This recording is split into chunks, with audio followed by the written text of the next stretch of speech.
తెలుగు శ్రోతలందరికీ నమస్కారం అండి. మన అలనాటి కథలు ఎవర్ గ్రీన్ స్టోరీస్ ఛానల్కి మీ అందరికీ స్వాగతం. ఒక రాత్రి కథ ధారావాహిక వింటున్నామండి. రచన శ్రీమతి హేమంత గారు. ఇక ఆలస్యం చేయకుండా మనం కథలోకి వెళ్ళిపోదాం. వీడియో చూసిన వెంటనే లైక్ చేసి షేర్ చేసి తప్పకుండా సబ్స్క్రైబ్ చేసుకోండి. మన ఛానల్ని బెల్ ఐకాన్ యాక్టివేట్ చేసుకోండి. ప్రస్తుతానికి భుజగభూషణుడు సౌదామినితో సఖ్యంగానే ఉన్నాడు కనుక అసలు ఇప్పుడు తమకి ఆ గంధంతో పని లేదు. అంతగా అవసరమైతే అతడు తమ చెయ్యి దాటిపోతున్నట్టు అనిపిస్తే అది అతగాడి కోసమే సౌదామిని మరీ పరితపిస్తే తప్ప ఇక ఆ మందు అవసరం తమకి రాదు. కాబట్టి ఇక దాని గురించి ఆలోచించాల్సిన పని లేదు అనిపించటంతో తల విదిలించి భుజగభూషణుడి భోజనానికి సంబంధించిన ఏర్పాట్లలో పడింది వజ్రాక్షి. ఆ రోజు పౌర్ణమి. నిశ్శబ్దంగా మొదలైన రేయిలో అందాలు చిందిస్తూ చల్లని వెన్నెల వానలు కురిపిస్తూ ఆకాశంలో హృదయంగా అగుపిస్తున్నాడు నిండు చందమామ. ప్రియతముడి సమాగమనం కోసం ఆత్రపడుతున్న ప్రేయసిలా వేగంగా చంద్రుడి వైపు పరిగెత్తుకుంటూ వస్తోందొక తెల్ల మబ్బు. ఆ ఇద్దరూ జతకడితే చూడడానికై కుతూహలపడే శ్రేయోభిలాషుల్లా నిక్కి నిక్కి చూస్తున్నాయి చుక్కలు. అసలంటూ ఆ ఇద్దరూ కలవాలే గాని చూసి మురిసిపోతూ వాళ్ళ కోసం పాన్పు పరవడానికే అన్నట్టుగా ఒక్కొక్కటిగా చెట్టు నుంచి విడివడి నేలను ఆశ్రయిస్తున్నాయి పారిజాతాలు. అరవిరిసిన వాటి సువాసనలతో పరిసరాలన్నీ పరిమళ భరితమయ్యాయి. పారిజాతాల సుగంధాలకి తోడు అన్నట్టుగా ఒకవైపు రేరాణి మరోవైపు సంపెంగలు కూడా జతగూడేసరికి చుట్టుపక్కల అంతా ఒక కొత్త సందడిని సంతరించుకుంది.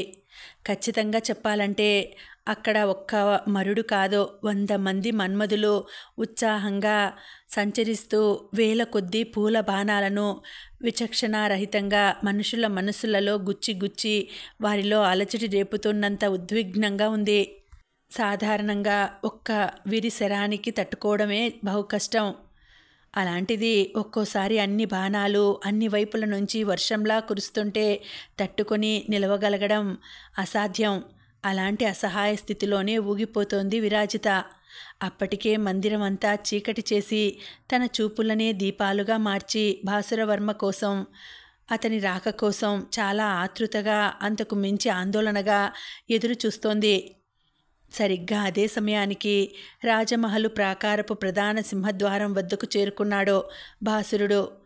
నెత్తిపైన పెద్ద తట్టంత మూకుడుతో కాలినడకన వచ్చిన అతడిని చూస్తూనే అదిరిపడ్డాడు రాత్రి విధుల్ని నిర్వహిస్తున్న అధికారి. ఆ వెంటనే దిగ్గున లేచి పరిగెత్తుకుంటూ అతడికి ఎదురేగాడు. ఆ రోజు అక్కడి విధుల్లో సదానందం చిదానందం కూడా ఉన్నారు. తమ అధికారి పరిగెత్తడం చూసి చప్పున ద్వారం వదిలి వాళ్ళు అతడిని అనుసరించారు. అయ్యా తమరా, ఏమిటిది ఈ సమయంలో? ఆ తర్వాత ఇక మాటని ఎలా పూర్తి చేయాలో తెలియక అర్థోక్తిలో ఆగిపోయాడు అధికారి. ఏం లేదు, తామర మొలకలు తెచ్చాను మహలు నలువైపులా ఉన్న కొలనులో వేయడానికి చెప్పాడు భాసురవర్మ. తామర మొలకలు వేసేందుకు ఇదా సమయం అన్నాడు అధికారి. అసలు ఆ మాటని అతడు కొంచెం కటువుగానే అడుగుదామని ప్రయత్నించాడు. కానీ భాసురుడు అక్కడికి వచ్చిందే మదనుడి సహాయంతో. మదనుడంటే భుజగభూషణుడికి కుడి భుజం. మదనుడు ఎంత చెబితే అతడికి అంత. అసలు భుజగభూషణుడంటే సాక్షాత్తు జమీందారు దయాకరవర్మకి దగ్గర బంధువు కనుక భాసురుడితో విరోధం అంటే పరోక్షంగా దయాకరవర్మ లాంటి కొండను ఢీకొట్టడమే అన్న దూరపు ఆలోచనతో కావాలనే కటుత్వాన్ని తగ్గించేసుకుని మెతకగా అడిగాడు. అతడి ప్రశ్న వింటూనే బ్రుకుటి ముడేసి అధికారి వైపు తీక్షణంగా చూశాడు భాసురుడు. అంటే మీ ఉద్దేశం? కించిత్ కటువుగానే అడిగాడు. తను ఆటంకపరిచే ప్రయత్నాలు ఆరంభించగానే అతడు కొంచెమైనా బెదురుతాడేమో దాన్ని ఆసరాగా చేసుకుని అతడిని అటు నుంచి అటే వెనుకకు తిప్పేద్దామనుకున్న అధికారి భాసురుడి స్వరంలో తొణికిన కాఠిన్యం గమనించి కాస్త జంకాడు. అంటే తమ కోసం ప్రత్యేక శకటం ఉంది కదా, ఈ తొట్టె తీసుకుని ఆ శకటంలో రాకుండా వీటినిలా నెత్తిన పెట్టుకొని కాలినడకన రావడం ఏమిటన్నదే నా ఉద్దేశం నసిగాడు. అది విని తేలికగా నిట్టూర్చాడు భాసురుడు. ఇది కమలాల మొలకలు, వీటికి చంద్రుడే బలం, వెన్నెలే ఆహారం. కాబట్టి వెన్నెల్లో తడుపుతూ తీసుకురావడం కోసమే శకటాన్ని వినియోగించలేదు బుకాయించేశాడు. అసలు అతడు చెబుతున్నది నిజమో అబద్ధమో అక్కడ ఉన్న వాళ్లల్లో ఎవరికి తెలుసు కనుక అందుకే భాసురుడు చెప్పింది నమ్మాలో నమ్మకూడదో తెలియని అయోమయంలో పడ్డారో. అది చూసి తిరిగి కొనసాగించాడు భాసురుడు. అసలు తామర మొలకలు ఏ సమయంలో నాటుతారని మీ ఉద్దేశం? వెంటనే ఎదురు ప్రశ్న వేశాడో. సమాధానం చెప్పడానికి మాటలు తడుముకున్నాడో కావలి అధికారి. మీకు తెలియదు కదా నిలదీస్తున్నట్టుగా అన్నాడో. అతడలా అడగడమే ఆలస్యం. గబగబా తల అడ్డుగా ఊపేశాడో అధికారి. గుడ్లు మిటకరించుకుంటూ ఆ ఇద్దరినీ మార్చి మార్చి చూడసాగారు సదానందం చిదానందం. నేను చెబుతాను వినండి. వృక్షశాస్త్రం ప్రకారం తామర గింజలని ఎప్పుడూ సరాసరి కొలంలో వేసేయకూడదు. ఎందుకంటే వాటిపై పెంకు చాలా గట్టిగా ఉంటుంది. కనుక కమల విత్తనాలను కొద్దిగా అరగదీసి ఏదో ఒక మూల పెంకు తొలగేలా చేసి అప్పుడు మట్టి బురద కలగలిపిన ఒక తొట్టెలో వేయాలి. అలా కొన్నాళ్ళుంచితే అప్పుడు అవి సన్నగా మొలకెత్తి చిన్న చిన్న మొక్కలవుతాయి. 4-5 ఆకులతో అవి కొంచెం ఎదిగిన పిమ్మట వాటిని కొలనులో వేయాలి. అర్థమైందా అన్నాడో. ఆ మాటలు వింటూనే తన చూపుల్ని అప్రయత్నంగానే అంతవరకు భాసురుడి తలపైనే క్షేమంగా ఉన్న మట్టి మూకుడు మీదకి పోనిచ్చాడో కావలి అధికారి. ఇప్పుడు మీరు చెబుతున్న మొలకలు ఈ మూకుల్లో ఉన్నాయా అన్నట్టు అతడి చూపుల్లోని భావం భాసురుడికి అవగతమైంది. వెంటనే సదానందం వైపు తిరిగి దీన్ని కాస్త సాయం పట్టునాయనా, ఒకసారి కిందికి దింపుతాను అన్నాడో. చప్పున కదిలి దాన్ని కిందికి దించేందుకు భాసురుడికి సహాయపడ్డాడు సదానందం. దాన్ని దించగానే చప్పున ముందుకు వంగి కుతూహలంగా మూకుట్లోకి చూశాడు అధికారి. చిన్న చిన్న ఆకులతో సన్నని కాడలతో తామర మొక్కలు తొట్టి నిండా కనిపించాయి. అప్పుడు భాసురుడి మాటల మీద నమ్మకం కుదిరిందతడికి. కావలి అధికారి కళ్ళల్లోంచి అపనమ్మకం తొలగిపోవడాన్ని గమనించి భాసురుడు హాయిగా నిట్టూర్చబోయేలోపు ఆ అధికారికి మరో సందేహం కలిగింది. అవును, కానీ లోపల కొలంలో ఇదివరకే తామర కలువ పూల దుంపలు ఉన్నాయి కదా, ఇప్పటికే అవి కొలంలో పుష్పిస్తున్నాయి కదా, మరి మళ్ళీ ఇవెందుకు నమ్రతగా అడిగాడో. నిజమే, పుష్పిస్తున్నాయి, కానీ అవి ఏ వర్ణానివి? వెంటనే ఎదురు ప్రశ్న వేశాడు భాసురుడు. తెల్లనివి, తను అప్పుడప్పుడు చూసిన దాన్ని బట్టి గుర్తు తెచ్చుకుంటూ చెప్పాడో. కదా, కానీ ఇవి ఎర్ర తామర మొలకలు చెప్పాడో. అప్పుడు కానీ జ్ఞప్తికి రాలేదతడికి వాటిలో కూడా చాలా రంగులున్నాయని. పొరపాటు తెలిసి రావడంతో చప్పున నాలుగు ఖర్చుకున్నాడో. ఈ పున్నమ్మకి ఈ కెంపు వర్ణాన్ని వేస్తున్నాను, మలి పున్నమ్మకి మంజిష్ట వర్ణపు మొలకలతో వస్తాను. ఒక్క మంజిష్ట వర్ణంలోనే లేత ముదురు 2 రంగులున్నాయి. అవి కాక ఇంకా లేత పసుపు రంగువి ఉన్నాయి. అలా తామరలన్నీ పూర్తయిన తర్వాత మళ్ళీ కలువల సంగతి చూస్తాను. గడగడ అతడు చెప్పుకుపోతుంటే నోళ్లు తెరుచుకొని వింటూ ఉండిపోయారు వాళ్ళు. తన మాటల మాయాజాలంలో పడిపోయి ఎదురు ప్రశ్నలు మాని చెవులప్పగించేసిన ఆ ముగ్గురిని చూసేసరికి నవ్వు రాబోయిందతడికి. అతి కష్టం మీద ఆపుకున్నాడో. కనుక మళ్ళీ మీరిద్దరూ సాయం పట్టి ఈ తొట్టెను నా నెత్తిన పెడితే నేను మహల్ ఉద్యానవనంలోని కొలనుల దగ్గరికి వెళ్ళి నా పనిని ముగించుకుంటాను ముక్తాయించాడో. అప్పుడు అందరూ ఒకేసారి అయోమయంలోంచి బయటపడ్డారు. అతడు అన్నదేమిటో అర్థం కాగానే అదిరిపడి ముగ్గురు ఒకరి ముఖాలొకరు చూసుకున్నారు. కళ్ళతోనే ఒకరితో ఒకరు సంభాషించుకున్నారు. అంతా పూర్తయ్యాక ఒక నిర్ణయానికి వచ్చాక కావలి అధికారి చిదానందం ఇద్దరూ కలిసి తొట్టిని ఎత్తి సదానందం నెత్తిన పెట్టేసి చేతులు దులుపుకున్నారు. బిత్తరపోవడం భాసురవర్మ వంతైంది. ఇదేమిటి, తొట్టి ఎత్తి నా నెత్తిన కదా పెట్టమన్నది అయోమయంగా అడిగాడు. అవుననుకోండి, కానీ తమరు ఎంతైనా మా పై అధికారి, అటుపైన మదనుల వారికి మిత్రులు. కనుక దీన్ని మా చేతులతో మేమే మీ నెత్తికి ఎత్తడం అంటే మిమ్మల్ని అవమానించినట్టే. కనుక మా వాడు దాన్ని మోసుకొస్తాడు. మీరు సగౌరవంగా ముందు నడవండి చాలు. వినయంతో వంగిపోతూ నంగిగా అర్థించాడు అధికారి. భాసురుడి గుండెలో రాయి పడింది. ఉద్యానవనంలోనికి ఒంటరిగా వెళ్ళగలిగితేనే తను విరాజితని కలుసుకోగలిగేది. లేదంటే తను వేసుకున్న ప్రణాళిక మొత్తం తలక్రిందులైనట్టే. ఈ పౌర్ణమి కాస్త తమ పాలిట ఇప్పటికిప్పుడు అమావాస్యగా మారిపోతోంది అనిపించడంతో ఒక్క క్షణం అయోమయంలో పడిపోయాడు. అతడు ఆ తికమకలో ఉండగానే నెత్తిన ఉన్న తొట్టెతో ముందుకు దారి తీశాడు సదానందం. అతడి కంటే ముందు ద్వారం చెంతనే కాగడా పట్టి నిల్చున్న భటుడు కదిలాడో. అలా ఒకరికి ఇద్దరయ్యారో. తమరు పదండి అంటూ కావలి అధికారి హెచ్చరించడంతో ఇక తప్పనిసరి వాళ్ళ వెనుక అడుగులేశాడు భాసురవర్మ. అడుగులో అడుగు వేసుకుంటూ నెమ్మదిగా నడుస్తున్న అతడి మస్తిష్కం మాత్రం చాలా వేగంగా ఆలోచిస్తోంది. ఈ సమస్య నుంచి ఎలా గట్టెక్కాలా అని. సరిగ్గా 10 బారెలు పోయేసరికి అక్కడ కనిపించాడో మరో కాగడా మనిషి. అతన్ని చూడగానే భాసురవర్మ ఆలోచనలు మారిపోయాయి. వెంటనే తనేం చేయాలో అతడికి అర్థమైపోయింది.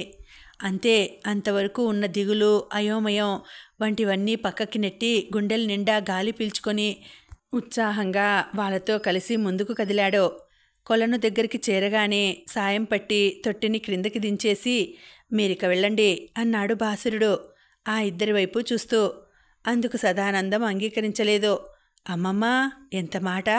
ఈ చీకట్లో తమన్ని ఒక్కరిని వదిలేసి మా దారిన మమ్మల్ని పొమ్మంటారా? మేం వెళ్ళం, వెడితే మా ఉద్యోగాలు పోతాయి అన్నాడు మర్యాద ఉట్టిపడుతున్న స్వరంతో. ఇక్కడ నాకు సాయంగా ఉన్నా కూడా మీ ఉద్యోగాలు ఊడిపోతాయి చప్పున అన్నాడు భాసురుడు. హడలిపోయాడు సదానందం. అదేమిటయ్యా, తమర్ని మేం గౌరవంగా చూసుకోకపోతే ఉద్యోగాలు పోతాయి కానీ మర్యాదగా చూసుకుంటున్నందుకు పోవడమేమిటి? విడ్డూరం కాకపోతేనో అయోమయంగా అడిగాడు. అదే మరి మీ అమాయకత్వం. ఇది నాలాంటి పై అధికారికి ఇస్తున్న గౌరవం అని మీరనుకుంటున్నారు. కానీ విధుల నిర్వహణలో నిర్లక్ష్యం అని మన భుజగభూషణుల వారో లేక మదనుల వారో అనుకోగల అవకాశం పుష్కలంగా ఉంది నెమ్మదిగా అన్నాడు. భాసురుడు వాళ్ళిద్దరి పేర్లు ప్రస్తావించగానే అప్రయత్నంగానే సదానందానికి చెమటలు పట్టేశాయి. అదెలాగంటారు? తడబుడుతూ అడిగాడు. ఎలాగంటే, ఇప్పుడు నీ కర్తవ్యం ఏమిటి? ప్రధాన ద్వారం వద్ద చీమ కూడా లోపలికి జొరబడకుండా కళ్ళల్లో ఒత్తులు వేసుకుని నిద్ర మాని రేయంతా కావలి కాయడం, అవునా కాదా? ప్రశ్నించాడు. అవునండి. కాబట్టి నువ్వేం చేయాలి? అక్కడే ఉండాలి. అక్కడే అన్న పదాన్ని ఒత్తి పలికాడో. కానీ తమరు ఒంటరిగా, పైగా పురుగు పుట్ర పాములు గట్రా తిరిగి ఈ చీకట్లో. సదానందం ఇంకా ఏదో చెప్పబోతుంటే మధ్యలోనే అతడి మాటలకు అడ్డుపడ్డాడు భాసురవర్మ. ఉండు, నన్ను చెప్పని అన్నాడు అనునయంగా. దాంతో టక్కున నోటికి తాళం వేశాడు సదానందం. సరే, నీ సంగతి అలా ఉంచు. ఇక నా విధి ఏమిటి? ఉద్యానవనాన్ని అన్ని విధాలా కలకలలాడేటట్టు చేయడం. అందుకు సంబంధించిన ప్రతి బరువు బాధ్యత అన్నీ నావే. అంటే ఈ పనులన్నీ ఉద్యానవనం కోసం కేటాయించిన పనివారి చేతనైనా చేయించుకోవాలి, లేదంటే నేనే స్వయంగా చూసుకోవాలి. ఇది రాత్రి సమయం కనుక పనివాళ్ళు అందుబాటులో ఉండరు కనుక ఈ పనులన్నీ నేనే చేసుకోవాలి. ఇది నా విధి. దీనికోసం నేను మిమ్మల్ని వినియోగించుకోవడం అంటే మీ విధులకి అంతరాయం కలిగించడమే కాదు, అధికారాన్ని సైతం నేను దుర్వినియోగం చేసినట్టు. కనుక మిమ్మల్ని నా కోసం అట్టే పెట్టుకోవడం అంటే అటు మీ ఉద్యోగాలతో పాటు ఇటు నా ఉద్యోగానికి కూడా ఎసరు పెట్టుకున్నట్టే. ఇప్పుడు చెప్పండి, మీరిద్దరూ నాకు సహాయంగా ఉండి మీ కొలువులతో పాటు నా కొలువుకి కూడా కీడు తలపెడతారా? లేక నా మానాన నన్ను వదిలేసి మీ పనుల్లోకి మీరు వెళ్ళి అందరినీ క్షేమంగా ఉంచుతారా? ఏం చేస్తారు? అడిగాడు. అతడి వివరణ వింటోంటే తన మీదే ఆధారపడి ఉన్న పెళ్ళాం పిల్లలు కళ్ళ ముందు కదిలారో సదానందానికి. దాంతో ఠారెత్తిపోయాడో. వద్దులేండి మహాశయ, మనకి అంత సాహసం వద్దనే వద్దు. మా దారిన మేం పోతాం. మీ పని మీరు చూసుకోండి. కాళ్లబేరానికి దిగిపోయాడో. అయితే మీరిక వెళ్ళవచ్చు. ఇంకొక మాట, కొలనులోనికి దిగి 4 మూలలా ఈ మొలకలను నాటి నేను బయటకు వచ్చేసరికి రేయి 2వ యామం దాటిపోవచ్చు. ఈ మాటని నా మాటగా మీ కావలి అధికారికి చెప్పు అన్నాడు. అలాగే అన్నట్టు తలూపేసి గబగబా అక్కడి నుంచి వెళ్ళిపోయాడో సదానందం. షరా మామూలుగా అతన్ని అనుసరించాడు కాగడా మనిషి. ఆ ఇద్దరినీ కనుమరుగయ్యేంతవరకు చూసి అప్పుడు ముందుకు నడిచాడు భాసురుడు. నిశ్శబ్దంగా కదులుతూ ఆ చీకట్లోనే విరాజిత సేనమందిర గవాక్షం వద్దగల వృక్షం దగ్గరికి చేరుకున్నాడు. దాని కొమ్మకు కట్టి ఉన్న ఉయ్యాల తాడు ఆసరాగా చేసుకుని అవలీలగా చెట్టు కొమ్మ పైకి చేరుకున్నాడు. కొమ్మ మీది నుంచి గవాక్షం గుండా మందిరంలోకి ప్రవేశించాడు. భాసురుడు లోనికి ప్రవేశించడమే ఆలస్యం. పరిగెత్తుకుంటూ వచ్చి అతన్ని అల్లుకుపోయింది విరాజిత. ఆ కలయిక కోసమే పరితపించిపోతున్నాడేమో. అతడు కూడా అంతకంటే గాఢంగా హత్తుకున్నాడామెను. వెంటనే అతడి ముఖాన్ని అరచేతుల్లో బంధించి ముద్దుల్లో ముంచెత్తిందామె. కాసేపటికి ప్రేమోద్వేగం తగ్గడంతో అప్పుడంది, నీకోసం ఎంతసేపటి నుంచి నిరీక్షిస్తున్నానో తెలుసా అంటూ. నేను కూడా నీ వద్దకు రావడానికి ఎంత ఆతృత పడుతున్నానో తెలుసా గోముగా చెప్పాడతడు. అందుకేనా ఇంత ఆలస్యమైంది? చిరుకోపం ప్రదర్శించింది. తేలికగా రావడానికి ఇదేమైనా అధికారిక సమావేశమా? దొంగచాటు కలయికాయే. అందుకే ఎన్నెన్నో ఎత్తులు, వాటికి పై ఎత్తులు, అంతలోనే వాటికి ఆటంకాలు, తుదకి అన్నీ దాటుకుని వచ్చేసరికి ఈ సమయం అయింది అని ఆమె నడుము చుట్టూ చెయ్యి వేసి చెయ్యవైపు నడిపించుకుపోతూ చెప్పాడు. అతడు తనను ఎటు తీసుకుపోతున్నది గమనించి చటుక్కున ఆగిపోయింది విరాజిత. అతను ఆగాడు. ఏమైంది అడిగాడు. ఇటు దారి తీస్తున్నావు, ఏమిటి నీ ఉద్దేశం? నిలదీస్తున్నట్టుగా అంది. మరేదీ లేదు. నేను మొదటిసారి వచ్చినప్పుడు నువ్వు నన్ను కూర్చోబెట్టింది ఇక్కడేగా. అందుకే నీకు ఆశ్రమని తప్పిస్తూ ఈసారి నేనే నిన్ను తీసుకుపోతున్నాను. అంటే అక్కడ గవాక్షం చెంత చీకటిగా ఉంది. ఆ అంధకారంలో ఆసీనమయ్యేందుకు ఆసనాలు ఎక్కడున్నాయో తెలియదు కనుకనే ఇక్కడ కూర్చుందామని అమాయకంగా అతడు వివరణ ఇస్తుంటే వింటూ నిశ్శబ్దంగా నవ్వేసింది విరాజిత. భలే వాడివే, నేనేదో సరదాగా అన్నానంతే, పద చెప్పి అతడి చెయ్యి పట్టుకుని చెయ్య దగ్గరికి తీసుకుపోయింది. ఇప్పుడు చెప్పు, ఏమిటి విశేషాలు? తను అతడి సరసన కూర్చుంటూ అడిగింది. ప్రస్తుతానికి ఏమీ లేవు క్లుప్తంగా అన్నాడు. ఏమీ లేవా? ఆశ్చర్యంగా అంది. అవును, మాటలైతే ఏమీ లేవు. మళ్ళీ అదే మాట పునరావృతం చేశాడు. మరి ఇంకేమున్నాయి? అమాయకంగా అడిగింది. చేతలున్నాయి చెబుతూనే పక్కనే ఉన్న ఆమె భుజాల చుట్టూ చెయ్యి వేసి దగ్గరగా లాక్కొని మరో చేత్తో ఆమె ముఖాన్ని ఎత్తి పెదవులని గాఢంగా చుంబించాడు. అతడి ఆంతర్యం అవగతమైన మరుక్షణం సిగ్గుల మొగ్గయిందామె. లజ్జాభారాన్ని ఓపలేనట్టుగా చటుక్కున తన ముఖాన్ని అతడి మెడవంపులో దాచేసుకుంది. పోనీ నువ్వైనా ఏదో ఒకటి మాట్లాడవచ్చుగా? ఆమె ముంగురులు సవరిస్తూ అర్థించాడతడు. నాకు మాటలు రావు సిగ్గుగా చెప్పింది. అయితే చేతల్లోకి దిగుదామా? అదోలా అడిగాడు. మాట్లాడలేదామె. ఆమె మౌనం అతడికి అంగీకారంలానే అర్థమైంది కనుకనే ధైర్యం చేశాడు. నిజానికి ఒకప్పుడు భాసురుడు భయస్థుడు, తల్లి చాటు బిడ్డడు. అందుకే విరాజితను కలవడానికి ఏ వేళప్పుడు వచ్చినా అతడు తన హద్దులను దాట సాహసించేవాడు కాదు.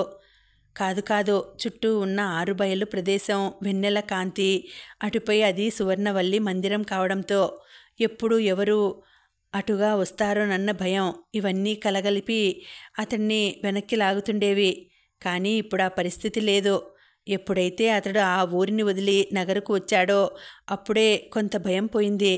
ఏనాడైతే పని కోసం మహల్లో అడుగు పెట్టాడో అప్పుడే కొంత తెగువ వచ్చేసింది. ఎప్పుడైతే విరాజితని చూశాడో ఆ క్షణం నుంచే అతడు పూర్తిగా ధీరుడైపోయాడు. పైగా చుట్టూ చీకటి, ఎవరూ రాని ఏకాంతం, మందిర అంతర్భాగం, అందున అది శయ్యాగృహం కావడం అతడిలోని జంకును పోగొట్టేసింది. విరాజిత విషయంలో మేర మీరేటట్టు, తన వీరత్వాన్ని చూపేటట్టు చేసింది. అందుకే ఆమె శరీర స్పర్శ తగిలిన మరుక్షణం నుంచే అతడిలో తపన మొదలైంది. దానికి విరాజిత సహకారం కూడా తోడవడంతో ఆ పున్నమిరేయి విరాజిత శయ్యాగారంలోని చీకటి సాక్షిగా వారి సమాగమం జరిగిపోయింది. జరిగిన దానికి అతడు కానీ ఆమె కానీ బాధపడలేదు, సంతోషించారు. ఆ క్షణంలో పెనవేసుకుపోయిన ఇరు తనువుల సాక్షిగా ఈ జన్మకి తృప్తి చాలు, ఇటు తర్వాత నేనేమైపోయినా పర్వాలేదు అని భాసురుడు అనుకుంటే ప్రాణాలు పణంగా పెట్టైనా సరే భాసురవర్మని నా స్వంతం చేసుకోవాలి అని విరాజిత అనుకుంది. ఇక్కడ విశేషం ఏమిటంటే ఆమె చూపాల్సిన సంతృప్తిని అతడు చూపాల్సిన ధైర్యాన్ని ఆమె కలిగి ఉండడం. ఇందువల్లనే ఆ ఇద్దరి ప్రేమ కథకి ఓ కొత్త మలుపు సిద్ధమైంది.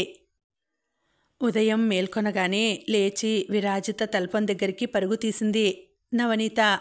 వెళ్ళి అంతులేనంత తృప్తితో అదో రకమైన నిండుదనంతో వెలిగిపోతున్న ఆమె ముఖం చూసి అవాక్కైపోయింది.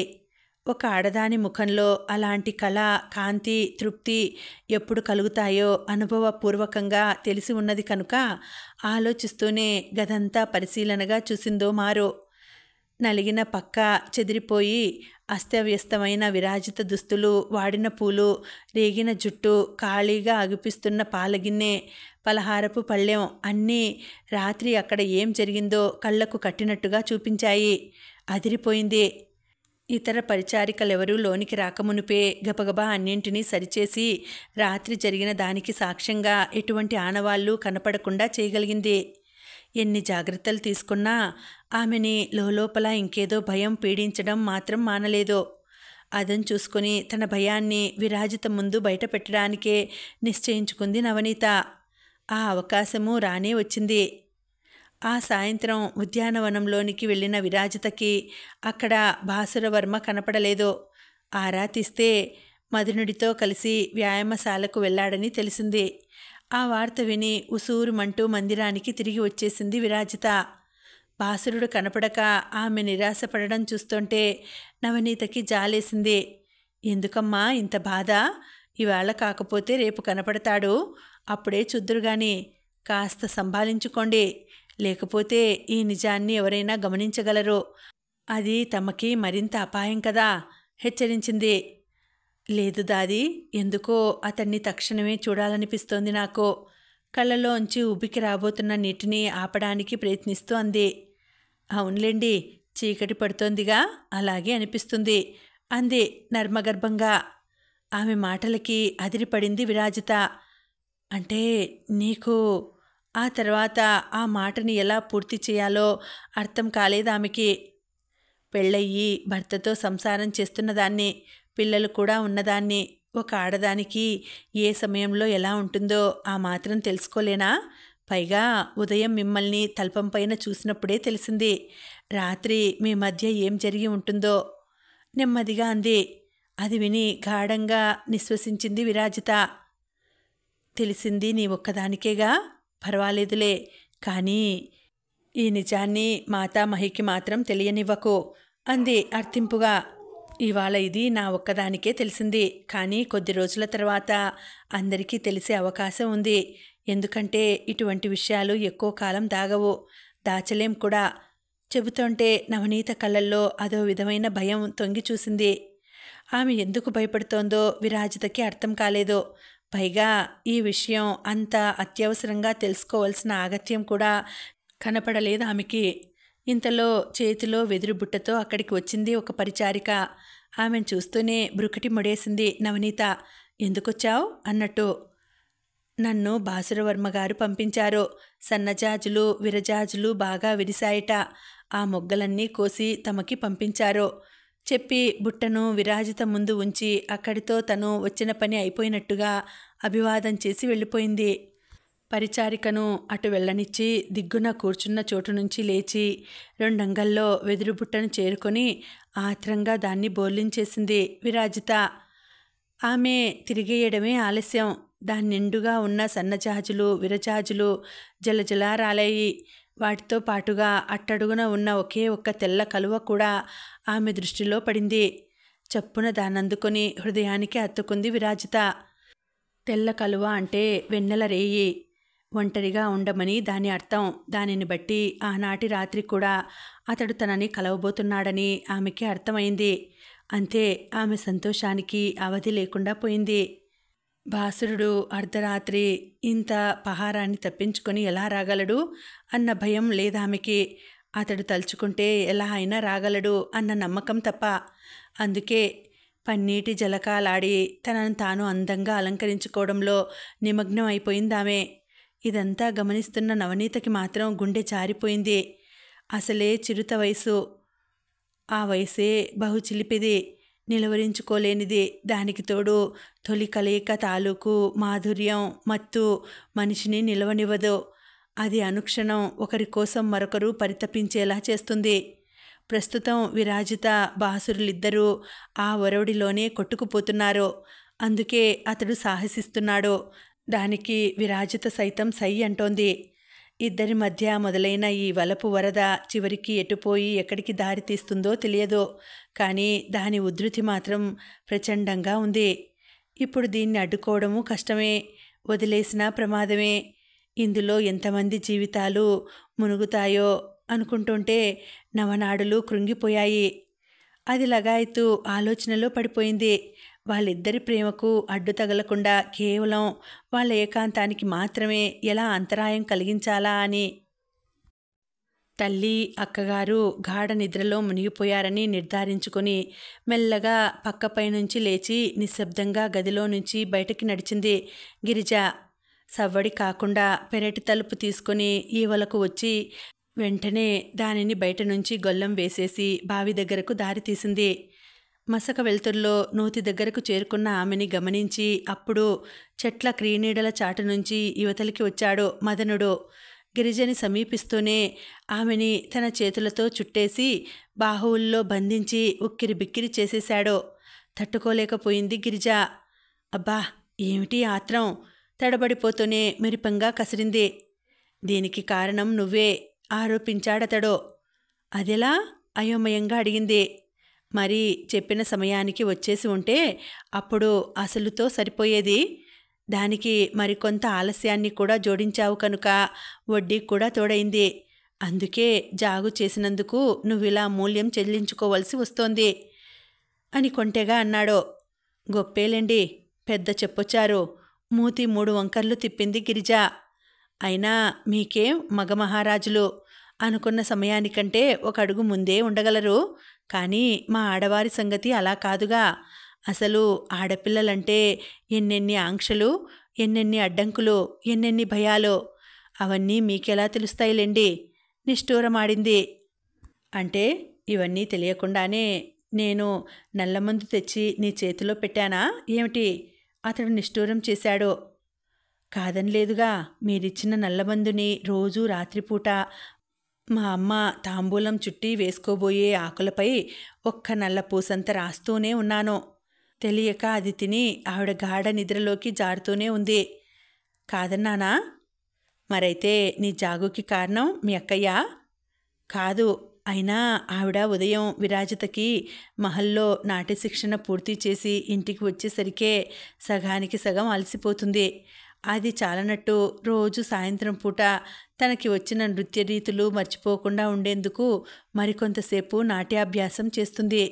ఈ 2 పూర్తయ్యేసరికి పూర్తిగా అలసిపోతుంది. ఆ తర్వాత రాత్రి భోజనం కానిచ్చి పక్క చేరింది అంటే ఇక తెల్లవారే వరకు ఆమెకి చెవి పక్కన నగారాలు మోగించినా సరే మెలకువ రాదు. అయితే ఇక ఇంట్లో మిగిలినవాడు మీ సోదరుడు భాస్కరవర్మ ఒక్కడే. నీ ఆలస్యానికి కారణం అతగాడు కానీ కాదు కదా? కానే కాడు. అయినా అతగాడిప్పుడు అసలు ఇంట్లో లేనే లేడు. లేడా? ఈ సమయంలో ఎక్కడికి వెళ్ళాడు? రాజమహల్కు వెళ్ళాడు చెప్పింది. అది వింటూనే ఉలిక్కిపడ్డాడతడు. మహలుకా? ఎందుకు? చప్పున అడిగాడు. తామరమొలకలు వేయాలట. వాక్ప్రవాహ ఉధృతిలో తనకు తెలియకుండానే రహస్యాన్ని బయటపెట్టేసింది గిరిజ. ఆ మాట అంటుండగానే వచ్చిందామెకి పెద్ద సందేహం. అయినా అలా అడుగుతున్నారేమిటి? మీరు అక్కడి ఉద్యోగులే కదా. మీ అనుమతి కోరకుండా అన్నయ్య ఏదీ చెయ్యడు కదా. మరి ఈ సంగతి మీకు తెలియకపోవడం ఏమిటి? ఆశ్చర్యంగా ప్రశ్నించింది. అసలు తను విషయం చెబుతున్నప్పుడే అతడి వదనం వివర్ణమవడం, కనులు క్రోధంతో ఒక్క క్షణం ఎర్రబారి తిరిగి యథాస్థితికి రావడం, ఇవేవీ ఆ మసక చీకట్లో ఆమెకి అగుపడలేదు.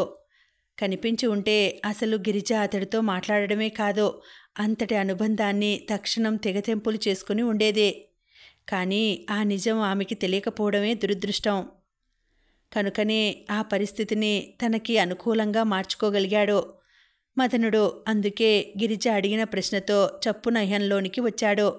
భలేదానివే, ఈ విషయం నాకు తెలియకుండా ఉంటుందా?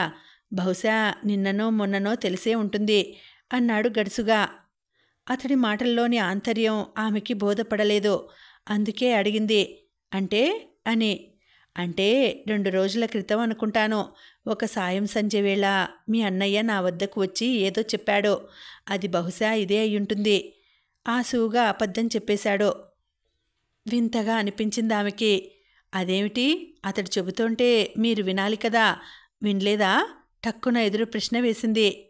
విన్నాను చెవులతో, కానీ అది మస్తిష్కంలోకి వెళ్ళలేదు బుకాయించేశాడు. ఎందుకని? అయోమయంగా అడిగింది. ఎందుకంటే ఆ సమయానికి నేను నీ గురించే చాలా తీవ్రంగా ఆలోచిస్తూ అన్యమనస్కంగా ఉన్నాను కనుక. నీ అందాల విందును పసందుగా ఎప్పుడెప్పుడు అందుకుందామా అని తహతహలాడిపోతున్నాను కనుక. నిన్ను నా సందిట బంధించి నీ పొందులోని ఆనందాన్ని అనుభవించే తరుణం ఎప్పుడెప్పుడా అని ఆతృతపడుతున్నాను కనుక. అలాంటి సమయంలో ఎవరైనా చెట్లు, చేమలు, మొక్కలు, మొటికల గురించి మాటలు మొదలు పెడితే వినబుద్ధవుతుందా చెప్పు? ఆమె చెక్కిలి చెంతకు తన చెక్కిలి చేరుస్తూ గోముగా అడిగాడు. హఠాత్తుగా మార్ధవంగా మారిపోయిన అతడి కంఠాన్ని వినగానే గుండె జల్లుమందామెకి. అతని స్వరంలో ఆ స్థాయి భేదం ఎప్పుడు ఏ పరిస్థితుల్లో వస్తుందో ఆమెకి అనుభవమే కనుకనే నిజమే అంది తత్తరపడిపోతూ. కనుక ఇప్పుడు సైతం మనం ఇలాంటి మాటలతో కాలాన్ని వ్యర్థం చేయకూడదు. పోయిన క్షణాన్ని తిరిగి తెచ్చుకోలేం కనుక సమయాన్ని సద్వినియోగం చేసుకోవాలి. కనుక ఇప్పుడు నువ్వు, నేను చెబుతూనే ఆమెతో సహా చెట్ల క్రింద రాలిన పండుటాకుల మీదకి ఒరిగిపోయాడు మదనుడు. ఆ క్షణంలో ఆ ఇద్దరికీ సహకరిస్తున్నట్టుగా ఒక తెల్లని మబ్బుతెర చంద్రుణ్ణి మూసేసింది. దాంతో వెన్నెల వెలుగు తగ్గి చీకటి మరింత చిక్కబడింది. ఆ అంధకారంలో ఆ పరిసరాల్లోని గాలి మాత్రం చాలా వేడెక్కిపోయింది. అతడు చెప్పింది వింటూనే పెద్ద పెట్టున నవ్వేశాడు భుజగభూషణ వర్మ. ఆ నవ్వును చూసి తెల్లబోయాడు మదనుడు. నిజానికి గిరిజ చెప్పిన విషయం విన్న తరువాత చాలా ఆందోళన పడ్డాడు మదనుడు. అసలేం జరుగుతోందో కూడా అంతుపట్టలేదతడికి. వెంటనే పరిశోధన ప్రారంభించాడు. కావలి అధికారి సదానందం, చిదానందం ఒక్కొక్కరుగా వెల్లడి చేస్తున్న విషయాలను విని అదిరిపోయాడు. ఆ వెంటనే భయపడ్డాడు కూడా. ఇంత జరుగుతున్నా ఇదంతా కనిపెట్టకుండా వదిలేసి తన మానాంతాను గిరిజతో సరస సల్లాపాలలో మునిగి తేలుతున్నందుకు భుజగభూషణుడు తనను నిందిస్తాడేమోనని. నింద మాత్రమే కాదు, ఈ అలసత్వానికి తగిన దండన కూడా ఉంటుందేమోనన్న భీతి సైతం అతడికి కలగకపోలేదు. కానీ ఎంత ఆలోచించినా అసలు భాసురుడు ఇదంతా ఎందుకు చేస్తున్నాడో, మహల్లోనికి అర్ధరాత్రి ఎందుకు ప్రవేశిస్తున్నాడో అది మాత్రం తెలియరాలేదతడికి. ఖచ్చితంగా చెప్పాలంటే ఒకనాడు మదనుడిని పిలిచి అతడికి భాసురుడి చిత్రపటాన్ని అందించాడు భుజగభూషణ వర్మ. ఈ చిత్రపటంలోని వ్యక్తిని, అతడి రూపురేఖల్ని బాగా గుర్తుపెట్టుకో. ఇతగాడు ఇప్పుడు నగరంలోనే తిరుగుతున్నాడు కనుక ఈ రోజు నుంచి ఇతన్ని వెతకడం ఆరంభించు. ఎక్కడ కనపడినా చప్పున పట్టుకో, పరిచయం చేసుకో, స్నేహం పెంచుకో. ఆ మిత్రతతోనే అతన్ని తెచ్చి నాకు అప్పగించు.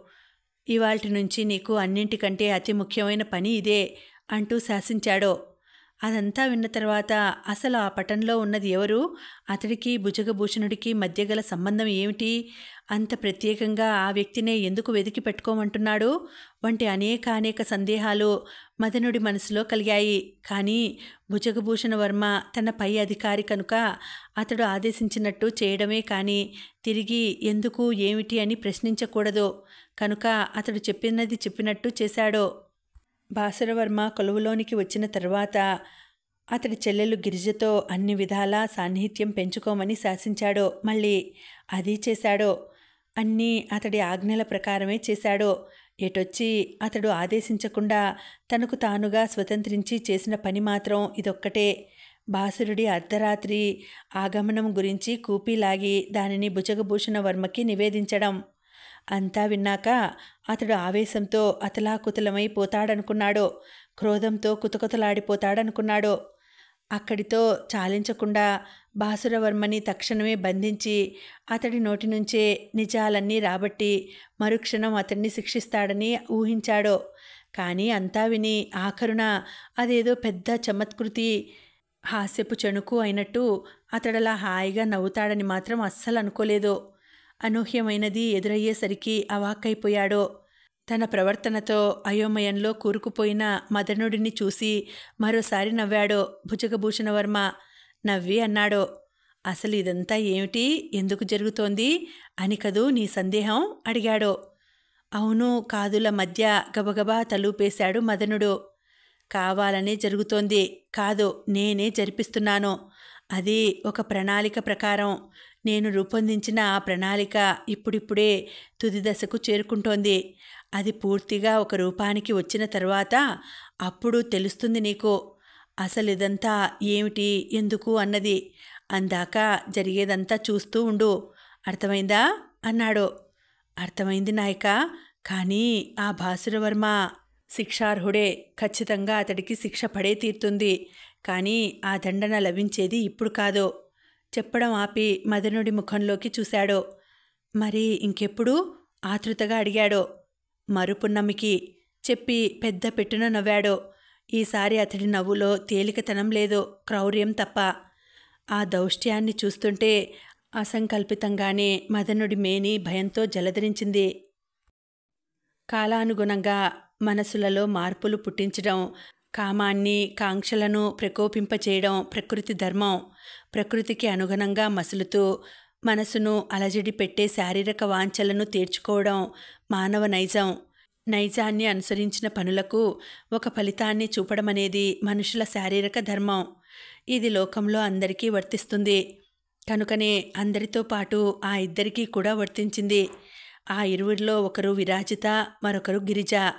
వయసు వేడిమి, యవ్వన ప్రకోపం ఇవన్నీ కలగలిపి భాసురవర్మని స్థిమితంగా ఉండనివ్వలేదు. ఎంత అలజడికి లోనైనా అదంతా తనలో తానే దాచుకుని అదుపులో ఉండడానికి అతడు ఆడపిల్ల కాదు, మగాడు. పైగా చేతిలో అధికారం కూడా ఉన్నవాడు. కనుకనే విరాజిత విషయంలో అతడు ఒక్కరోజుతో ఆగలేకపోయాడు.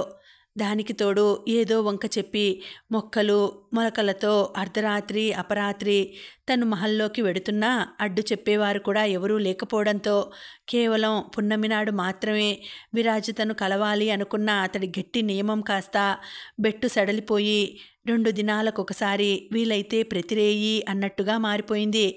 నిజానికి మదనుడు అతడి గురించి ఆరా తీసిన వెంటనే భాసురుడు ఇరుక్కుపోయాడనే భావించాడు కావలి అధికారి. అది లగాయత్తు మదనుడి ఆజ్ఞల కోసం ఎదురుచూడసాగాడు. అతడు ఆదేశాలు జారీ చేసిన తక్షణం భాసురవర్మని నిర్మోహమాటంగా అటకాయించేందుకు సర్వం సిద్ధంగా ఉన్నాడతను. అయితే అధికారి ఆశించినట్టుగా పక్షం గడిచిన భుజగభూషణుడి వద్ద నుంచి గాని మదనుడి వైపు నుంచి గాని అతడికి ఏ విధమైన ఉత్తర్వులు అందలేదు. ఈ లోపల ఏదో ఒక నెపంతో ఏవో మొక్కలు మొలకలతో ప్రతిరేయి మొదటి జాము అంతమవుతుండగా రాజమహలు ప్రాకారంలోనికి అడుగుపెట్టిన భాసురవర్మ 2వ యామం అంతమయ్యే సమయానికి మహలు బయటకి వెడుతున్నాడు. అంతసేపు అతడు ఉద్యానవనంలో చేతిలో కాగడా కూడా లేకుండా ఆ చీకట్లో ఏం చేస్తున్నాడన్నది ఎవరికీ అంతుపట్టని విషయమై కూర్చుంది. అక్కడికి రహస్యంగా 1-2 సార్లు తన భటులను పంపించాడు. భాసురవర్మ తోటలో ఏం చేస్తున్నాడో తెలుసుకురమ్మని. ఉద్యానవనంలో నలుమూలలా తిరిగినా అతడెక్కడున్నాడో వారు తెలుసుకోలేకపోయారు. చూడబోతే ఇదేదో దేవరహస్యంలా కనిపించేసరికి అసలు విషయం తెలుసుకోవాలన్న కుతూహలం ఆ అధికారిలో రోజురోజుకు పెరిగిపోసాగింది. ఇవేమీ తెలియని భాసురుడు మాత్రం అనుకోకుండా లభిస్తున్న ఈ అనుకూల పరిణామాలన్నీ తమ అదృష్టమే అనుకున్నాడు. అందుకే ప్రతిరేయి విరాజితను కలిసినప్పుడు మాటల మధ్య ఒక్కసారైనా ఆమెతో ఆ విషయాన్ని ముచ్చటిస్తున్నాడు కూడా. ప్రతి రాత్రి అంతా అయ్యాక ఆమెను వదిలి వెళ్ళాలంటే అతడికి నరకం కనిపిస్తోంది. ఆ మాటకొస్తే ఇటు విరాజితకి సైతం అలానే ఉంది. ప్రతి రేయి మాత్రమే కాదు, ప్రతిదినం ప్రతి క్షణం అతడు తన సమక్షంలో, తన సామీప్యంలో, తన సాన్నిహిత్యంలో ఉండిపోతే బావుండునని ప్రాణం కొట్టుకుపోతోంది. వాళ్ల ఉద్దేశాలతో గాని ఆశ నిరాశలతో గాని నిమిత్తం లేని కాలం వేగంగా తన పరుగు సాగిస్తోంది. ఆ పరుగుతో పోటీ పడుతూ తనలో వస్తున్న శారీరక మార్పులను విరాజిత సరిగా గమనించుకోలేకపోయింది. కానీ నవనీత మాత్రం వెంటనే పసిగట్టేసింది. అది లగాయత్తు ఆమె అనుభవించిన ఆందోళన అంతా ఇంతా కాదు. ఆ విధంగా ఆదుర్దాపడుతూ కూర్చోవడం వల్ల వనగూడే ప్రయోజనం కంటే ప్రమాదమే ఎక్కువ అనిపించడంతో ఆ పూటే ఏకాంతంలో విరాజితని పట్టుకుని నిలదీసింది నవనీత. ఏమ్మా, మీకు శరీరంలో ఏమైనా ఇబ్బంది అనిపిస్తోందా అంటూ. ఆమె అలా అడగడమే ఆలస్యం. వెంటనే దర్పణం వద్దకు పరిగెత్తి తనను తాను పరిశీలించి చూసుకుంది విరాజిత. ముఖంలో ఏదో మెరుపు, నిండుదనం తొంగి చూస్తున్నాయి. శరీరం అంతా నునుపుదేలి కొత్త అందం సంతరించుకుంది. సన్నగా ఉండవలసిన నడుము కొద్దిగా లావైనట్టు, ఆ నడుము వంపున ఉండాల్సిన ముడతలు మాయమైనట్టు తోచింది. ముఖ్యంగా చదునుగా ఉండాల్సిన పొత్తి కడుపు కొద్దిగా ఉబ్బెత్తుగా వచ్చినట్టు అనిపించింది. తనలో వచ్చిన ఆ మార్పులను గమనించి ఆశ్చర్యపోయింది విరాజిత. నిజమే సుమా, అసలు నువ్వు అడిగేంతవరకు నాకు తెలియనే లేదు నాలో ఇన్ని మార్పులు చోటు చేసుకున్నాయని సంబరంగా అంది. ఆమె సంబరం చూస్తుంటే నవనీతకి నవ్వాలో ఏడవాలో అర్థం కాలేదు. అమ్మా విరాజిత, నేను అడుగుతున్నది మీలోని మార్పుల గురించి కాదు, ఇబ్బందుల గురించి. మరోసారి పునరావృతం చేసింది. ఒక్క క్షణం ఆలోచించింది విరాజిత. అప్పుడు గుర్తొచ్చాయి తనకు గల ఇబ్బందులేమిటో. లోపల ఏదో వికారంగా ఉంటోంది అంది వెంటనే. నవనీత గుండె గుబిల్లుమంది. ఇలా ఎన్నాళ్ల నుంచి ఆందోళనగా ప్రశ్నించింది. గత అమావాస్య నుంచి టక్కున చెప్పింది. సంశయం తొలగిపోయి స్పష్టత వచ్చేసరికి నవనీత నిలువునా వణికిపోయింది. తన సమాధానం విని అదోలా అయిపోతున్న ఆమెను చూసి ఆశ్చర్యపోయింది విరాజిత. చప్పున ఆమె దగ్గరికి చేరి నవనీతను పొదివి పట్టుకుని మెత్తటి ఆసనం పైన కూర్చోబెట్టింది. మంచినీళ్లు తెచ్చి ఆమె చేతికి అందించింది. ఎత్తిన లోట దించకుండా గటగటా తాగాక గాని నవనీత తెప్పరిల్లలేదు. తెప్పరిల్లాక వెర్రిగా చూసింది విరాజిత వైపు. ఆ చూపుల నిండా భయమే. వింతగా ప్రవర్తిస్తున్న ఆమెను చూస్తుంటే విరాజితకి భీతి కలిగింది. దాదీ, ఎందుకలా అయిపోతున్నావు? ఏమైంది? ఆందోళనగా ప్రశ్నించింది. అయింది నాకు కాదమ్మా, మీకు అంటుంటే నవనీత స్వరం దుఃఖంతో పూడుకుపోయింది. నాకేమైంది? విభ్రమంగా అడిగింది విరాజిత. మీరు గర్భవతి చెప్పింది. అది విని హాయిగా నవ్వేసింది విరాజిత. ఈ సంగతి నాకు మొన్న అమావాస్య నాడే తెలిసింది స్థిమితంగా చెప్పింది. నివ్వెరపోయింది నవనీత. అంటే పక్షం క్రితం. మరి అలా తెలిసినప్పుడు ఆ మాట అప్పుడే చెప్పకపోయారా? కోపంగా నిలదీసింది. చెబితే మంత్రసాని వద్దకు పరిగెత్తి రహస్యంగా ఏ మందో మాకో తెచ్చి మీకు ఇచ్చి ఉండేదాన్ని. ఈసరికి మీకు గర్భపాతమైపోయి ఉండేది ఆందోళనగా అంది. అది ఇచ్చగించకనే నీకు చెప్పలేదు. అంటే అవివాహితగానే ఈ గర్భాన్ని మొద్దామనుకుంటున్నారా? అడుగుతుంటే ఆమె మాటలు ఆవేశంతో తడబడిపోయాయి. కాదు, ఈ గర్భంతోనే వివాహితను కావాలనుకుంటున్నాను. మీ ఆంతర్యం బోధపడటం లేదు నాకు. కొంచెం అర్థమయ్యేలా చెబుతారా? అడుగుతుంటే నవనీత కంఠంలో కాఠిన్యం తొంగి చూసింది. చిన్నపిల్లల ఆలోచన లేకుండా ఉన్న ఆమె మాటలు వింటుంటే ఆమెకి పట్టరానంత ఆగ్రహం కలుగుతోంది. మరి ఆమె ఆగ్రహావేశాలు గమనించి మరోసారి నవ్వింది విరాజిత. నేను ఏం చేయదలుచుకున్నానో చెబుతాను, సావధానంగా విను. ముందు ఈ శుభవార్త భాసురుడి చెవిన వేస్తాను. అతడికి ధైర్యం నూరిపోస్తాను. మా వివాహానికి సుముఖుడిగా మార్చుతాను. అప్పుడు ఈ విషయాన్ని తండ్రిగారికి చెప్పి ఆయన అనుమతి పొంది భాసురవర్మని పరిణయమాడి ఆ తర్వాత అతడి బిడ్డను కంటాను. తేలికగా మంచినీళ్లు తాగినంత సునాయాసంగా చెప్పింది. నవనీత ఆమె అభిప్రాయంతో ఏకీభవించలేకపోయింది. ప్రేమికుల్లో పిరికితనం ఉంటే ఇక ఆ ప్రేమ గెలవలేదమ్మా, జాలిగా అంది. అసలు వాళ్ళల్లో అలాంటి పిరికితనం పాదుకోవడానికి కారణం కూడా మళ్ళీ ప్రేమే. కాబట్టి ప్రేమించిన వారిలో పిరికితనం ఉంటే చూసి అసహించుకోకూడదు. దాన్ని పోగొట్టడానికి యథాశక్తి ప్రయత్నించాలి. ఇప్పుడు నేను చేయాలనుకుంటున్నది అదే, ధీమాగా అంది. వింటూ నోరు వెళ్ళబెట్టింది నవనీత. మనిషిలోని ప్రేమావేశం చుట్టూ ఉన్న ప్రపంచాన్ని రంగులమయంగా చూపిస్తుంది. అందులో ఉండే ప్రతిదీ అందమైనది, అద్భుతమైనది, సులువుగా దక్కించుకునేదిగానే కనిపిస్తుంది. అనుభవలేమి తలపెట్టిన ప్రతి పనిని నల్లేరు మీద బండి నడకలా సాగిపోతుందన్న భ్రమలో ముంచేస్తుంది. ప్రస్తుతం ఈ రెండింటితో ఉక్కిరిబిక్కిరిగా ఉన్న విరాజిత అలా ఆలోచించడం పెద్ద విడ్డూరంగా అనిపించకపోయినా ఏ కారణంగానైనా ఆమె తలచినట్టుగా జరగకపోతే ఏమిటి పరిస్థితి అన్న సందేహాన్ని మాత్రం లేవనెత్తుతోంది. ఈ హడావిడిలో ఆమె భుజగభూషణ వర్మ సంగతి మర్చిపోయింది. అదే నవనీతకి మింగుడు పడడం లేదు.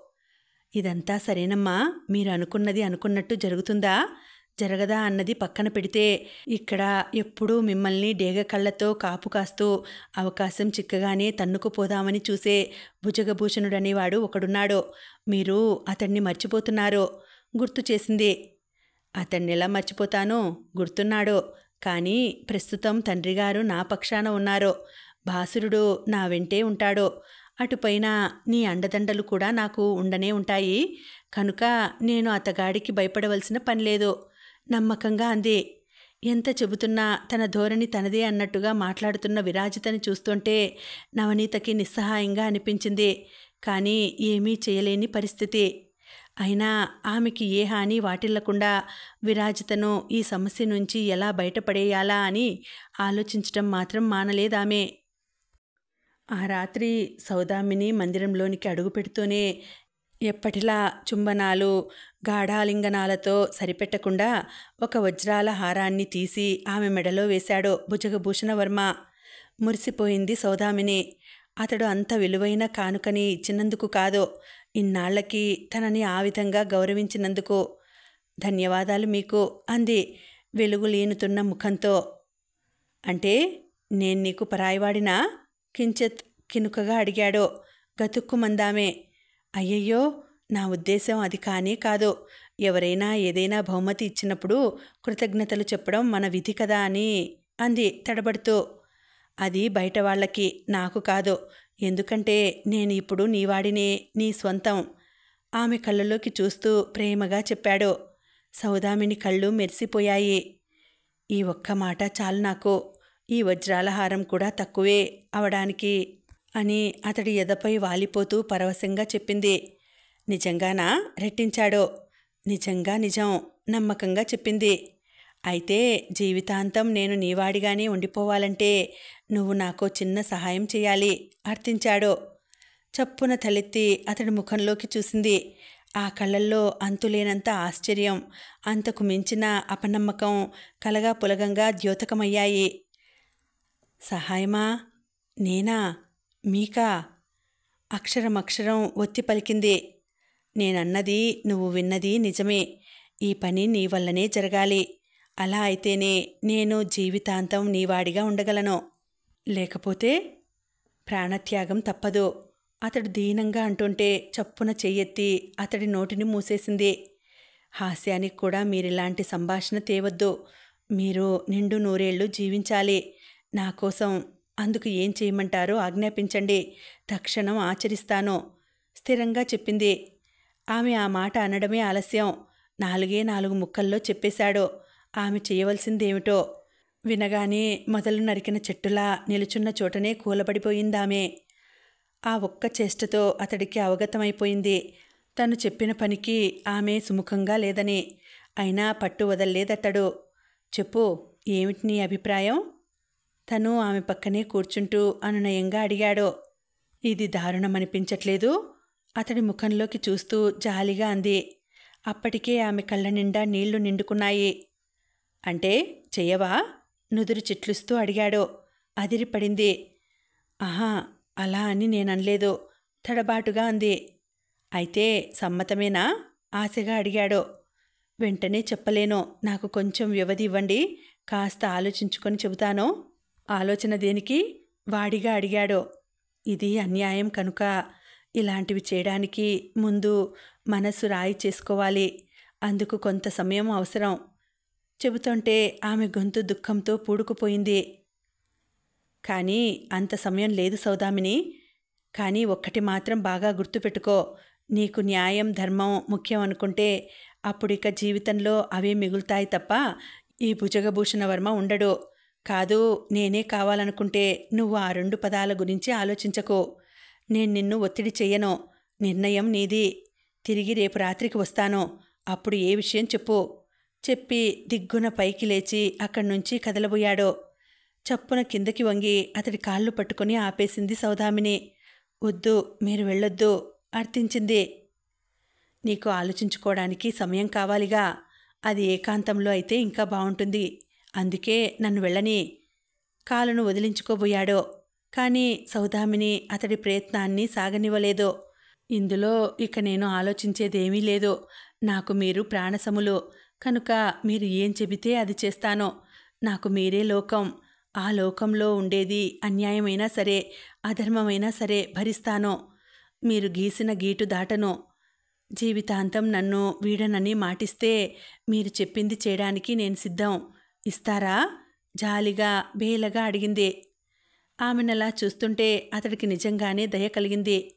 ఫలితమే సౌదామిని చెయ్యి పట్టి లేవనెత్తి హృదయానికి హత్తుకున్నాడు. అది చాలనిపించింది ఆమెకి. అందుకే అతడు చెప్పింది చెప్పినట్టు చేయడానికి మానసికంగా తనను తాను సిద్ధం చేసుకోసాగింది. ఆ విధంగా ఒక పచ్చని జీవితం అస్తవ్యస్తం కావడానికి, ఒక ప్రేమ భగ్నమై మన్నులో కలిసిపోవడానికి అక్కడ చాలా బలమైన అంకురార్పణ జరిగిపోయింది. విరాజిత చెప్పినది విని మొదట భాస్కరవర్మ చాలా భయపడ్డాడు. కానీ దాన్ని ఆసరాగా చేసుకుని తాము ఎలా ఒక్కటవ్వచ్చో చెప్పి విరాజితే పలు విధాలుగా అతడికి ధైర్యాన్ని నూరిపోశాక అప్పుడు అతడిలో కాస్త తెగువ కలిగింది. ఆ తెగువలోనే తను తండ్రి కాబోతున్నాడన్న వార్త అతడికి నిజంగానే సంతోషం కలిగించింది. ఆ సంబరంలోనే 2 రోజులు హాయిగా గడిపేశాడతడు. 3వ రోజు విధులు ముగించుకొని గాలిలో తేలుతున్నట్టుగా ఆగమేఘాల మీద ఇంటికి చేరిన అతడు తలుపు తెరిచి అక్కడ కనిపించిన దృశ్యం చూసి అవాక్కైపోయాడు. ఇల్లు మొత్తం గాఢాంధకారంతో నిండిపోయి ఉంది. సాధారణంగా రాత్రి విధులు ముగించుకొని ఏనాడైనా కాస్త ఆలస్యంగా ఇంటికి చేరుకున్నప్పుడు అతడు ఒక 4-5 సార్లు తలుపు తట్టాక కానీ తెరుచుకోదది. ఆ తీసేది కూడా గిరిజ మాత్రమే. ఆ రోజు కూడా అలాంటి పరిస్థితినే ఊహిస్తూ సడి చేయడం కోసం తలుపు మీద చెయ్యి వేశాడతడు. తాకగానే భల్లున తెరుచుకుపోయిందది. లోపలంతా గాఢాంధకారం అలుముకుంది. ఆ చీకట్లో ఎవరెక్కడున్నారో ఏమీ తెలియరాలేదు. ఎంత చీకటిగా ఉన్నా అది అతడికి అలవాటైన ప్రదేశం కనుక తడుముకుంటూనే లోనికి ప్రవేశించాడు. అమ్మా పిలిచాడు. సమాధానం రాలేదు. అప్పుడు మొదలైంది అతడిలో సన్నగా ఏదో సంశయం.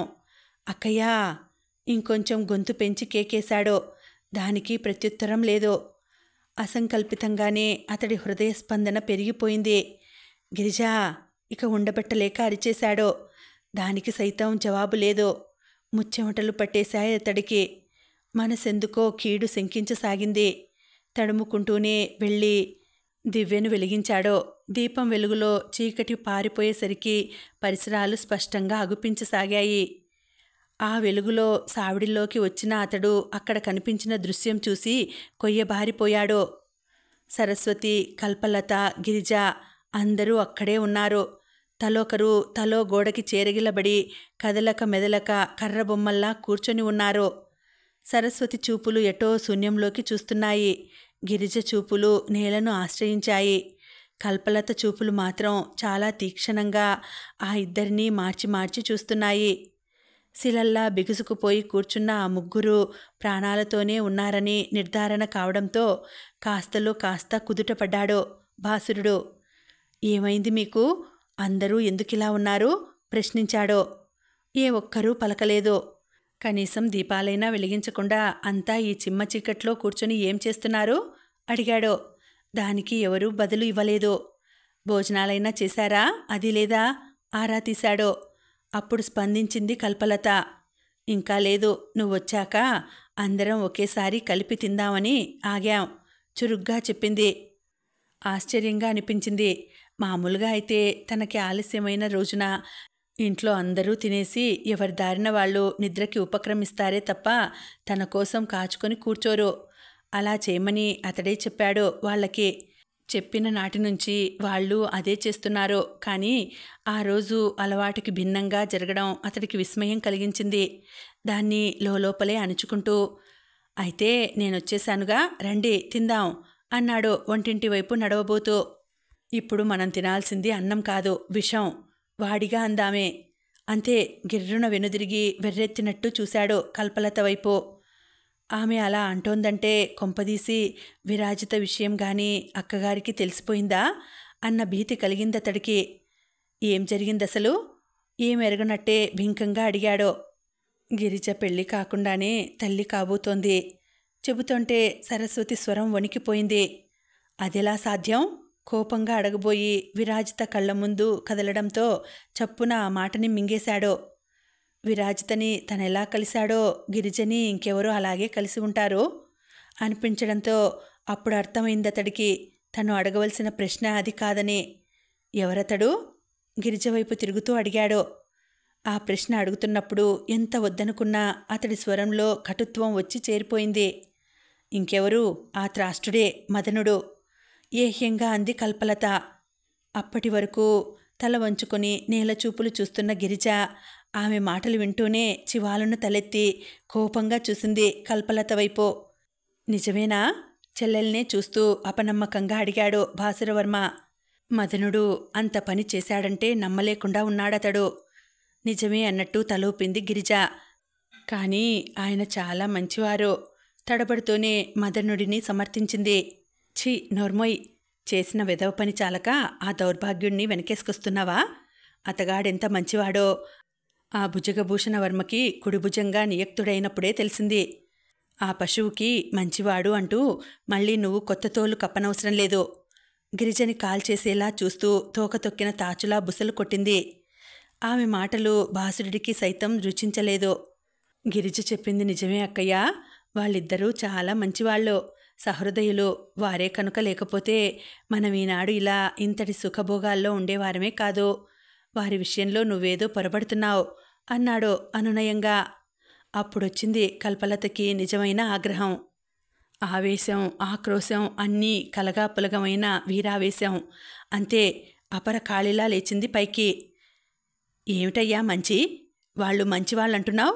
అసలు ఏం తెలుసు నీకు వాళ్ళ గురించి? వాడు, ముఖ్యంగా ఆ భుజగభూషణ వర్మ, వాడు మేకవన్నె పులి. ఎర దగ్గరగా వచ్చేంతవరకు సాధువులా నటిస్తూ సమీపంలోకి రాగానే ఒడిసిపట్టి అమాంతం మింగేసేంత క్రూరుడు. తను దేనిమీదైనా ఆశపడ్డాడు అంటే అలా ఇష్టపడుతున్న దానిని ఎలాగైనా దక్కించుకునేంత స్వార్థపరుడు. అందుకోసం నిన్ను, నన్ను, మన కుటుంబాన్ని మాత్రమే కాదు, వాడికి అవసరం అనిపించిన ప్రతి ఒక్కరిని కీలుబొమ్మల్ని చేసి ఆడించగలిగేంత కఠినుడు. ఆటంకం అనిపిస్తే ఏ మనిషినైనా సరే నిర్దాక్షిణ్యంగా తన దారికి అడ్డు తొలగించుకోగల దుష్టుడు. వాణ్ణి తక్కువగా అంచనా వేయకు. అంతెందుకు, మనం ఊరు వదిలి వచ్చే సమయంలో నా మీద దాడి చేసింది వాడి మనిషి. అక్కడ నన్ను కాపాడి దారి చూపించినది వాడి మనిషే. దోవలో మనకి ఆసరాగా మారినట్టు నటిస్తూ మనకి తెలియకుండానే మనల్ని తీసుకువచ్చి ఈ నగరానికి చేర్చింది వాడి మనిషి. నిన్ను చేరదీసి నీతో స్నేహం చేసి నిన్ను కొలువులో కుదిర్చిన మదనుడు సైతం వాడి మనిషే. భుజగభూషణుడి చేతిలో తోలుబొమ్మలా ఉన్న అటువంటి మదనుడు దీనిని ప్రేమించాడంటే ఎలా నమ్మగలను? లేదు, ఇదంతా కుట్ర. ఆ భుజగభూషణుడు పన్నిన వ్యూహం. ఈ ఉచ్చులో నువ్వు నేనే కాదు, ఇప్పుడు ఏమీ తెలియని అమాయకురాలు చిన్నపిల్ల గిరిజ సైతం ఇరుక్కుపోయింది. ఇప్పుడు ఈ ఉపద్రవం నుంచి బయటపడడం ఎలా? అసలు ఈ పెను విపత్తు నుంచి మనల్ని కాపాడేదెవరు? రోషావేశాలతో ఊగిపోతూ కల్పలత ఒక్కో మాట అంటుంటే భాసురుడికి కాళ్ల క్రింద ఉన్న నేల కదులుతున్న భావన కలిగింది. అతనొక్కడిదే కాదు, సరస్వతి, గిరిజలది కూడా అదే పరిస్థితి.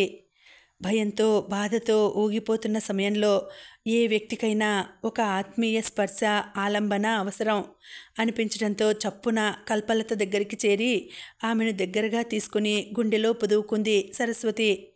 తల్లి స్పర్శతో కదిలిపోయింది కల్పలత. వేదన తట్టుకోలేని దానిలా ఆవిడని చుట్టుకొని బోరుమంది. అసలేం చెబుతున్నావే నువ్వు? ఇప్పుడు నువ్వన్నదంతా నిజమేనా? కూతురి తల నిమురుతూ నమ్మలేనట్టుగా అడిగిందావిడ.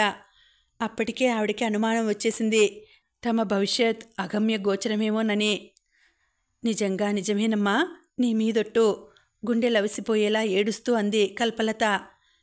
అసలు ఎందుకిదంతా? ఆ భుజగభూషణ వర్మకి మనపైన ఎందుకంత కక్ష? కల్పలత పక్కకి చేరుకుంటూ అయోమయంగా అడిగింది గిరిజ. సమాధానంగా వేలు పెట్టి భాసురవర్మని చూపింది కల్పలత. సరస్వతి, గిరిజలే కాదు, భాసురుడు సైతం నివ్వెరపోయాడు. నేనా? ఎలా? అయోమయంగా అడిగాడు. అప్పటికే అతడికి లోపల అనుమానంగా ఉంది, ఇదంతా విరాజిత గురించే జరుగుతుందేమోనని. విరాజిత మీద మనసు పడ్డావుగా? అలా వాడిగా అంది. నెత్తిన పిడుగు పడ్డట్టుగా అదిరిపడ్డాడు. అనుమానం నిజమవడం ఎలా ఉన్నా ఇప్పుడు ఆమె తన వల్ల గర్భవతి. ఈ నిజం తెలిస్తే అప్పుడు భుజగభూషణుడి స్పందన ఎలా ఉంటుందో అనుకుంటుంటే పై ప్రాణాలు పైనే ఎగిరిపోయాయి. అప్పుడు మొట్టమొదటిసారిగా అనిపించింది అతడికి, విరాజితని ఇష్టపడి ప్రేమ మైకంలో పడి తను గాని తప్పు చేశాడా అని. ఆ శంక మదిలో తెలెత్తడమే ఆలస్యం. చప్పున ముందు కురికి కల్పలత పాదాల మీద పడిపోయాడు. అక్కయ్య, చాలా పొరపాటు చేశాను. నా ఒక్కడి మూలంగా మీరంతా చిక్కుల్లో పడతారని ఊహించలేకపోయాను. ప్రేమించే ముందు స్థాయి భేదాలు కూడా చూసుకోవాలన్న సత్యాన్ని మర్చిపోయి మరీ వ్యవహరించి మీ అందరి కష్టాలకు కారణమయ్యాను. నన్ను క్షమించు అని ఏడుస్తూ వేడుకున్నాడు. తోడబుట్టిన వాడి రోదన చూసి కల్పలత హృదయం ద్రవించిపోయింది. అతన్నలా చూస్తుంటే ప్రస్తుతం తామంతా చేయవలసింది ఒకచోట కలిసి కూర్చొని రోధించడం కాదు, తక్షణ కర్తవ్యం ఆలోచించడం. ఈ విపత్తు నుంచి సాధ్యమైనంత త్వరగా సురక్షితంగా బయటపడడం అనిపించడంతో గబుక్కున అతన్ని లేవనెత్తి ధైర్యం చెబుతున్నట్టుగా వీపు నిమిరింది. పొరపాట్లు చేయడం మానవ నైజం, సహజం. అయినా ఇప్పుడు జరిగిపోయిన దాని గురించి తవ్వుకుంటూ కూర్చునే కంటే జరగవలసిన దాని గురించి ఆలోచించడం మంచిది. కళ్ళు తుడుచుకుంటూ అంది. మిగిలిన వాళ్ళకి కూడా అదే నిజం అనిపించింది. అయితే ఇప్పుడేం చెయ్యాలి మనం? బేలగా అడిగింది గిరిజ. దానికి సమాధానం చెప్పకుండా కల్పలత నోరు తెరిచే లోపల అది నేను చెబుతాను అంటూ వినిపించింది భుజగభూషణ వర్మ స్వరం. ఇంకా ఉందండి, కథ కొనసాగుతుంది. మళ్ళీ వచ్చే వీడియోలో తర్వాతి భాగం తెలుసుకుందామండి. అంతవరకు సెలవు. నమస్తే.